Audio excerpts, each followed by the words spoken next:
Hai Sobat Investor, apa kabar Anda hari ini? Semoga semakin sukses, sukses, dan sukses. Saya Heri Kurniawan, Wakil Pemimpin Redaksi IDEX Channel TV akan menemani Anda dalam di editorial. Isu merger antara Gotoh dan Grab semakin santer di pasar modal regional.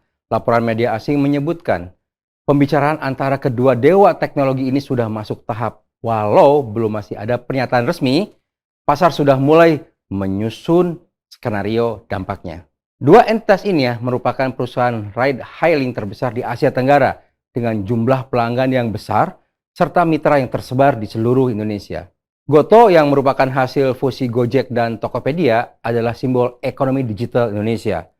Namun Tokopedia sudah berpisah dari entitas besar ini setelah dibeli secara langsung oleh ByteDance yang merupakan pemilik TikTok.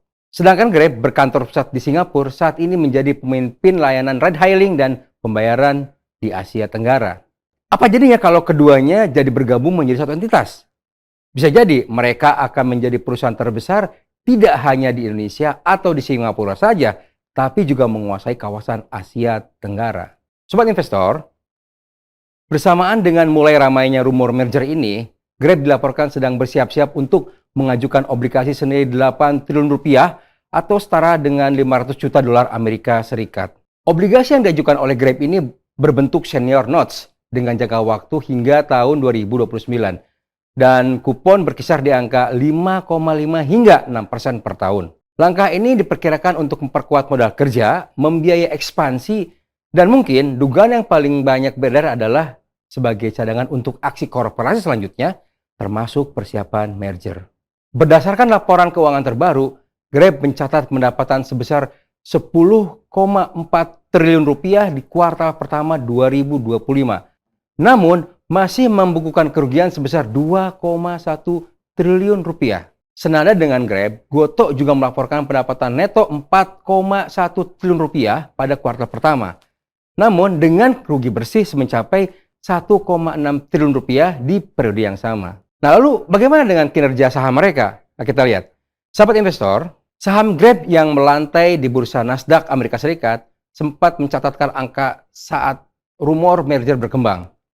Namun, itu tidak berlangsung lama. Saham Grab melemah kembali ke level 3 dolar Amerika Serikat atau setara Rp48.000 per saham. Dengan kapitalisasi pasar Gotoh saat ini berada di angka 95 triliun rupiah.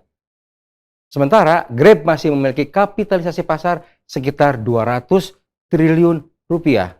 Jika merger ini terjadi, maka akan terbentuk entitas digital baru dengan nilai kapitalisasi pasar gabungan lebih dari 290 triliun rupiah, angka yang sangat besar. Tentu, jika aksi merger ini terlaksana, akan banyak menimbulkan berbagai pertanyaan. Salah satunya, apa sih keuntungannya buat kedua entitas ini? Dari segi keuntungannya, maka kedua perusahaan ini dapat melakukan efisiensi operasional. Kemudian, Grab maupun Gotoh dapat menghapus tumpah tindih layanan seperti transportasi online, makanan, dan e-wallet.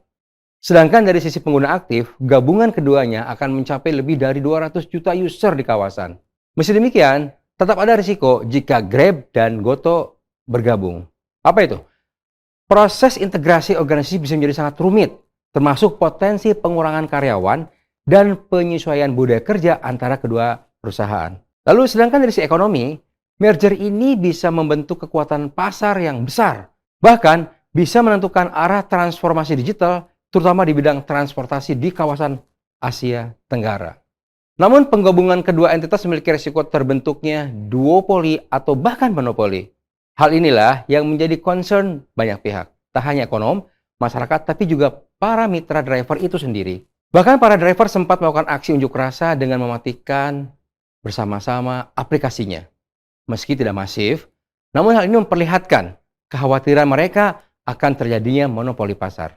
Tidak hanya itu, perubahan kepemilikan terhadap Gotoh yang notabene dimiliki anak bangsa juga akan tergerus. Gotoh atau sebelumnya Gojek merupakan perusahaan swasta nasional yang didirikan oleh Nadiem Makarim dan ini selalu digadang-gadang sebagai perusahaan milik bangsa.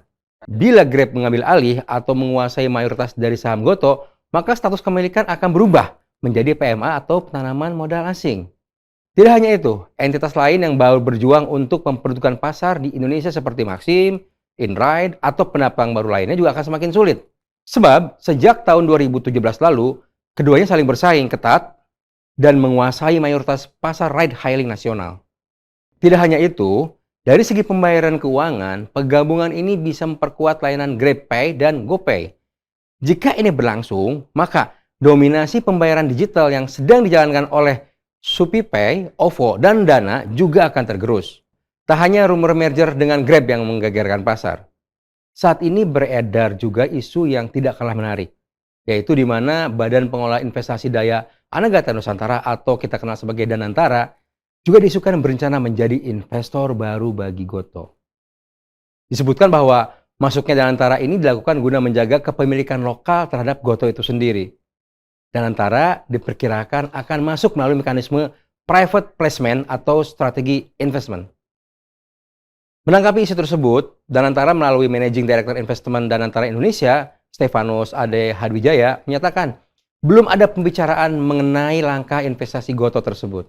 Namun, Stefanus menekankan bahwa Danantara Indonesia selalu terbuka terhadap setiap peluang investasi, serta yang tidak kalah penting adalah potensi imbal hasil yang berkelanjutan bagi negara. Sobat investor, dengan melihat situasi, kami dari redaksi IDX Channel menilai merger ini adalah momentum untuk menjawab tantangan profitabilitas terhadap sektor teknologi. Sejak masa pandemi 2020 lalu, pemerintah memang terus mendorong kemajuan teknologi digital. Langkah ini merupakan salah satu momentum untuk mendorong digitalisasi nasional.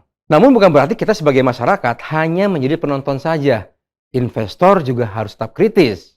Pertama, apakah entitas hasil merger ini mampu mencetak laba operasional dalam 12 bulan ke depan? Itu harus kita pahami. Kedua, bagaimana strategi pendanaan pasca merger? Apakah akan ada penambahan utang atau aksi right issue yang berdampak pada dilusi saham?